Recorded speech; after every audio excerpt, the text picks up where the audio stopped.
بسم اللہ الرحمن الرحیم۔ رسول اللہ صلی اللہ علیہ وسلم نے سوال کیا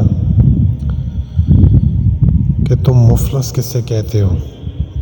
تو صحابہ رضی اللہ تعالیٰ عنہ نے جواب دیا، اللہ کے نبی، ہم مفلس اسے کہتے ہیں کہ جس کے پاس درہم اور دینار نہ ہو اور جس کے پاس زندگی کی ضرورت کا سامان نہ ہو۔ تو نبی کریم صلی اللہ علیہ وسلم نے جواب دیا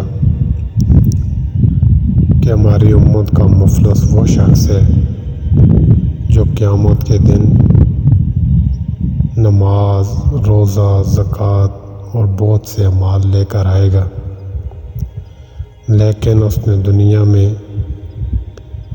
کسی کو گالی دی ہوگی، کسی کا خون کیا ہوگا، کسی کو مارا ہوگا اور کسی کا مال کھایا ہوگا۔ تو اس شخص کو سب کے سامنے بٹھا کر اس کی جتنی نیکیاں ان مظلوم لوگوں کو دی جائیں گی، اور اگر اس کا بدلہ پورا نہ ہوا تو وہ سارے مظلوم لوگوں کے گناہ اس کے اوپر ڈال دیے جائیں گے اور اس کو جہنم میں ڈال دیا جائے گا۔